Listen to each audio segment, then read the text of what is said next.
It's wonderful to be celebrating Trisha's 50th anniversary and her relationship and friendship with longtime collaborator Robert Rauschenberg, affectionately known to us as Bob.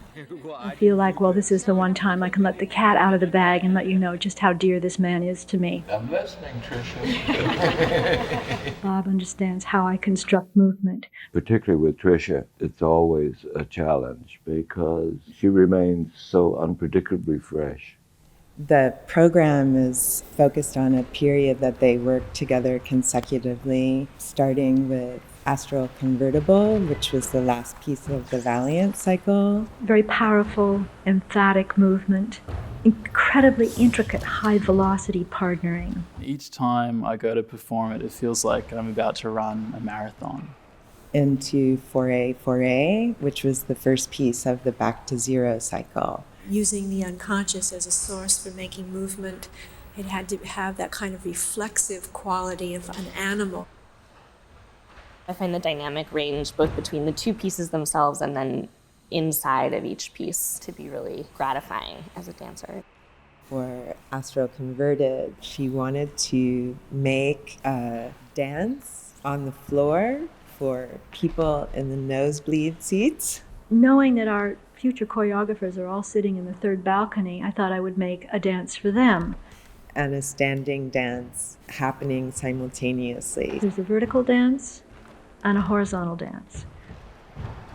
There was a real desire to be able to perform the work on a proscenium stage, but also outdoors.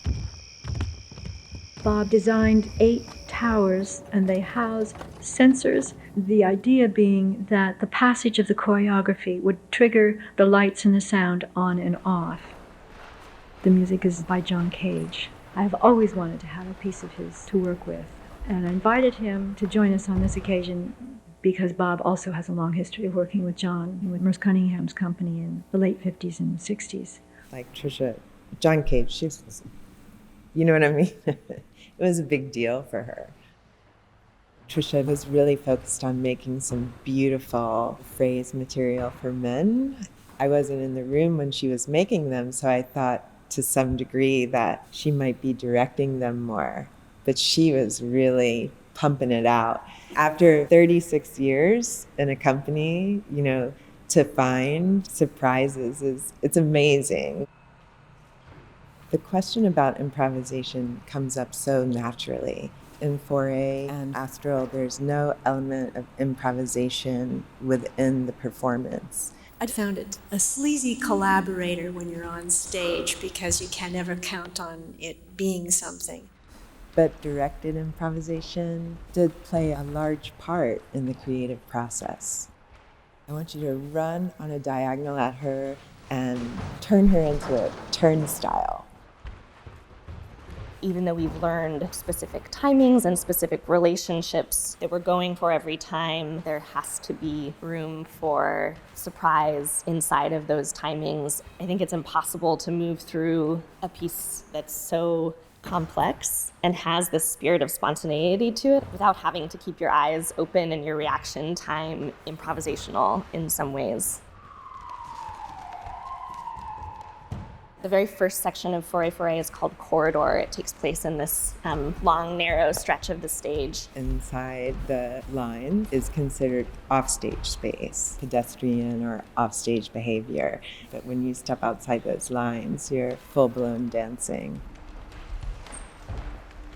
She referred to the longer sections in the piece as drawings. I was working with the idea that I should not think anymore while I was making something. I always felt like she was trying to get it out of her body before connotation or a story could be attached to it. And then having what she would call a delicate aberration. So it might be a slight canon or something that maybe if you were in the audience, it's like a sleight of the eye, like, did I see that? However, there were two forces active in Foray. It is a transition piece. The past was there with a large, luscious, outgoing phrase, and then this new phrase was introduced, and those two things could not cooperate. Foray Forêt kind of flows in and out like the volume is being turned up and down. The dance kept revving up to a high speed, and then I would have to rein it back in, I guess is the expression. It's so Trisha, just always switching gears or diverting people's attention. Bob created the costumes. He called Trisha one day and said, I just want to use the gaudiest, tackiest fabric I can find. And Trisha also had an idea about the music. She wanted the music to come to people like a distant memory. It was so important to her that the concept behind the music be an element of surprise for the audience, that we actually don't reveal it. And she told it to Bob, and he was like, that's the best, worst idea I ever heard. There's a newness for us as a company, and we're inside of that layered with textures of past companies and the original company that created the pieces, and Trisha, of course, and the audiences that have seen the company in the past and the audiences that are seeing us for the first time. It's a really rich, complex, mysterious universe of things coming together inside of one performance. Am I talking too much, Bob?